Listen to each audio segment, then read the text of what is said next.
কোনো কিছু জীবনে কন্ডিশন ছাড়া আসে না। এই হচ্ছে মানে একদম হাতে নাতে পাওয়া উদাহরণ।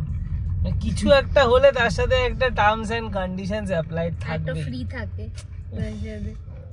হবে হবে আজকে সন্ধ্যাবেলাতেও বৃষ্টিটা হবে, তার মধ্যে যদি আমাদের আবার কারেন্ট নিয়ে ঝামেলা হয়, ঠাকুর যেন তা না হয়। কেউ এইভাবে পার হয়, কেউ এইভাবে পার হয়। কত জায়গা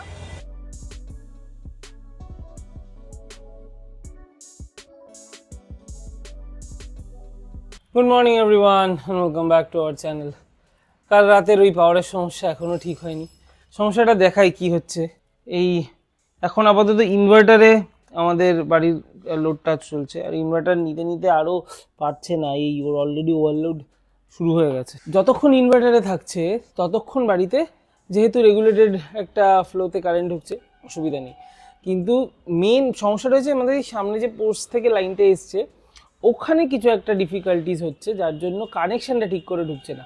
তো আমাদের বাড়িতে সকালে সচিনদা এসেছিলো যে আমাদের ইলেকট্রিকের জিনিসপত্র দেখে, ও বললো যে মিটারটা অফ করে দিয়ে গেছে, বললো মিটার থেকে বাই চান্স কোনো অ্যাপ্লায়েন্সেস বা কিছু শর্ট হয়ে যেতে পারে, এত খারাপ পাওয়ার ডেলিভারি, তো ওটা অফ করে থাক, তুমি ইনভার্টারই যতক্ষণ চলো, বাকি দেখো রকেট করে তার মধ্যে চলে এলে ঠিক আছে, মানে ইলেকট্রিক সাপ্লাই থেকে লোড চলে এলে সলভ হয়ে যাবে। যখনই আমি ইনভার্টারটা অফ করে দেবো, কারেন্ট আছে কিন্তু কারেন্ট নিয়ে কোনো সমস্যা নেই, কিন্তু তখনই কী হবে, ফ্যান জাস্ট ঘুরবেই না, হার্ডলি মোবাইল টোবাইল চার্জ হচ্ছে, আর ওই 3 ওয়াটের বেশি লাইট, মানে 3 ওয়াটের এলইডি লাইটগুলো জ্বলছে কিন্তু 9 ওয়াটেরগুলো কাঁপছে, 15 ওয়াটেরগুলো তো জ্বলছেই না। আর আমি মাইক্রো আরে কি বলবো, ফ্রিজের লাইট কাঁপছে, ফ্রিজটা অফ করলাম, তো ও বললো যে এখন আপাতত বন্ধ থাক, মিটারটা নামিয়ে দিয়েছে, যে পাওয়ার ডেলিভারি না থাক, তুমি ইনভার্টারে যতক্ষণ চলুক, তাতে অ্যাটলিস্ট তোমার বাড়ির জিনিসগুলো ভালো থাকবে, আর তুমি আরেকবার ডকেট করো যদি না এসে থাকে। তো সেটা করলাম। এবার এখনও তাই অফিস বেরোয়নি, সকালের এই সমস্যাটা না সলভ হলে কখনই অফিস যাব, কারণ ওখানে ওরা এসে ঠিকঠাক করে দেওয়ার পর আমাকেও দেখেও তো নিতে হবে জিনিসগুলো হচ্ছে কি না। এই এক অদ্ভুত জ্বালায় বললাম, বৃষ্টি থেকে ভালো জিনিস এলো, তার সাথে সঙ্গে গন্ডগোল। আর রাত্রিবেলাকাল ডকেট করেছিলাম, মেসেজ এলো একটা সলিউশন হয়ে গেছে বলে, সকাল ভোর 4:33 মেসেজ এসছে যে দিস হ্যাজ বিন রিজলভ। কী রিজাল্ট হয়েছে ভগবান জানে। আমি এবার বেরিয়ে আশেপাশে 3-4 জনের বাড়িতে গিয়ে খোঁজ নিলাম, কারো বাড়িতে হচ্ছে, কারো বাড়িতে হচ্ছে না। অ্যাকচুয়ালি এই পোস্ট থেকে 2টো ফেজে লাইন এসছে, যেমন আমাদের 2তলাতেই প্রবলেম নেই, 3 তলাতে সমস্যা, 1 তলাতে সমস্যা, কি ভগবান জানে কি হচ্ছে। এবার প্রথমে তো মিটারের সমস্যাই ভাবছিলাম, কিন্তু এখন ডেফিনেটলি সবার বাড়িতে হচ্ছে যখন মিটারের সমস্যা নয়, দেখি কখন আসে কি হয়। ভালো লাগে না, সকাল থেকে চাটাও খেতে পারিনি। অফিসের জন্য বেরিয়ে পড়লাম, আজ একটু যেতে দেরিই হলো, কারণ সকাল থেকে তো আমরা পুরো ইলেকট্রিকের কানেকশন নিয়ে দৌড়াদৌড়ি, সচিনদার আসা যাওয়া, ডকেট করা, কমপ্লেন ডকেট করা, সব কিছু করে এরপর মানে এখন অবধি আসেনি। আর ওয়াইফাই ওপরে নেই বলে আজকে অফিসটা আমাদের যেতেই হবে, মানে রীতিমতো অফিসে গিয়ে বসে কাজ করতে হবে, কারণ বাড়ির থেকে করা যাচ্ছে না। দাদাভাইকে আসার সময় আবার বলেও এলাম যে যদি এসে যায়, কমপ্লেন তো করা হয়েছে, ঠিকঠাক হলে একটু চেক করে নিও 3 তলায় গিয়ে যে চলছে কিনা সব কিছু। তো এই হচ্ছে ব্যাপার। আজকে অফিস আমরা যাচ্ছি না, আজকে বাড়ি থেকে পালাচ্ছি, এসকেপ করছি। যেখানে সবাই চাইছে ওয়ার্ক ফ্রম হোম, আর আজকের জন্য পাচ্ছি না। আমি রাত ভোর 4টে থেকে ফ্যান চলছে না, কি ফ্যান লাইট কি ফোন পর্যন্ত চার্জ দিতে পারছি না। আর তারপর সচিনদা আসার পর বললো যে ওই যে ফ্লাকচুয়েটিং কারেন্ট যেরকম বললাম, ওটাতে আরো প্রবলেম হতে পারে, তাই মিটারটা অফ করে রেখে গেছে। এই অবস্থায় থাকা যায়? এতটা বৃষ্টিও পড়েনি যে মানে ফ্যানটা অফ করে বাড়িতে থাকতে হবে। কাল রাত্রিটা তাও জানলা দরজা খুলে রাখলে মানে হাওয়া দিচ্ছিল, ঠান্ডা ঠান্ডা হাওয়া দিচ্ছিল, থাকা গেছে কিছুটা হলো, তাই না? কালকেরটা কাল হয়ে গেছে, কিন্তু আজকে পাচ্ছি না। এবার জানি না, যদি অফিস হওয়ার পর দাদাভাই তার মধ্যেও ফোন করে না জানায় কিছু, তাহলে ও বাড়িই যেতে হবে, কারণ নেট এ বাড়িতে নেই। এবার অফিস সেরে বাকিটুকুর জন্য তো ও বাড়িই যেতে হবে, ওই বাড়ি থেকে করে টোরে আশা করি রাতের মধ্যে ঠিক হয়ে যাবে। তাহলে রাত্রিবেলা হয়তো মানে এই নিয়ে রাত্রিবেলা শোয়া যাবে না, তাহলে ও বাড়িতেই থাকতে হবে রাতে। কিন্তু আর শুধু আমাদের তো না, ওই পুরো এরিয়াটায় সবার সমস্যা, তো সবাই ডকেট করছে একটা করে। আশা করছি তার আগে ঠিক হয়ে যাওয়া উচিত, নাহলে মানে এটা ইমার্জেন্সি সার্ভিস না, সারা দিন তো নিশ্চয়ই লাগতে পারে না। আমরা এত বৃষ্টি চাইছিলাম, ঝড় চাইছিলাম, সব কিছু চাইলাম, এলো টাইম মতো এসে গেছে জিনিসগুলো। কোনো কিছু জীবনে কন্ডিশন প্রবলেমটা ছাড়া আমাদেরকে আসে না, দিয়ে গেল। কোনো কিছু জীবনে কন্ডিশন ছাড়া আসে না। এই হচ্ছে মানে একদম হাতে নাতে পাওয়া উদাহরণ। মানে কিছু একটা হলে তার সাথে একটা টার্মস এন্ড কন্ডিশনস অ্যাপ্লাইড একটা থাকবে। ফ্রি থাকে।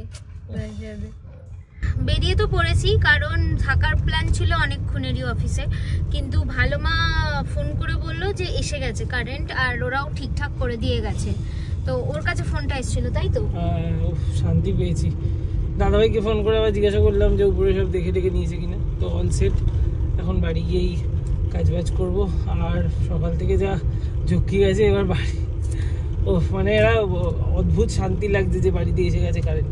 এই গরমে কারেন্ট না থাকলে ওরে বাবা, আর কারেন্ট না থাকা আলাদা জিনিস, কারেন্ট না থাকলে তো কারেন্ট চলে আসে।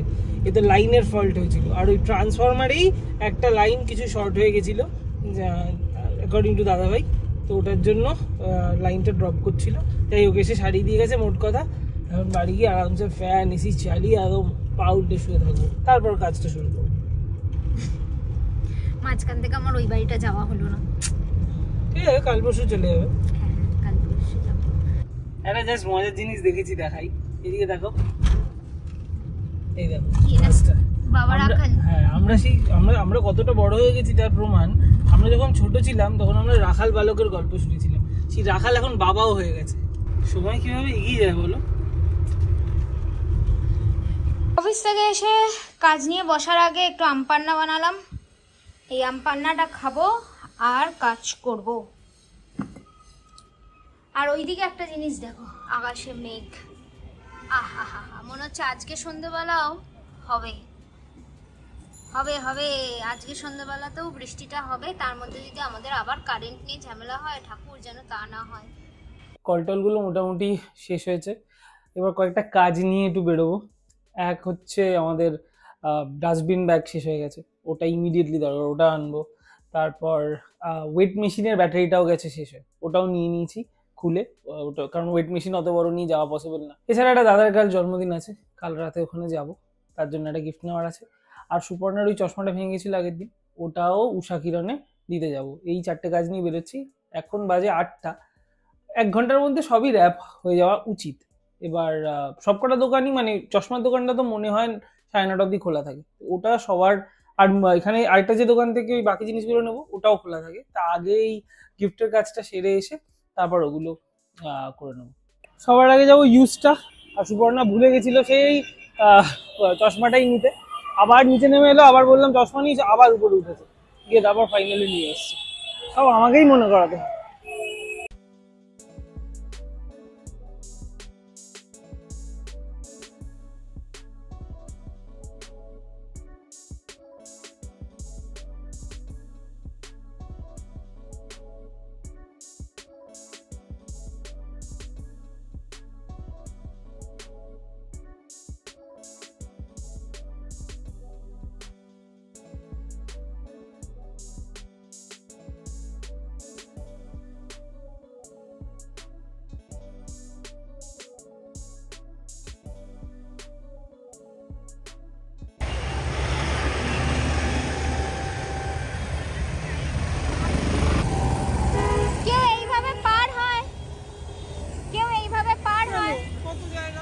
জাস্ট বাড়ি ঢুকলাম, সবকিছু মোটামুটি কেনা হয়ে গেছে।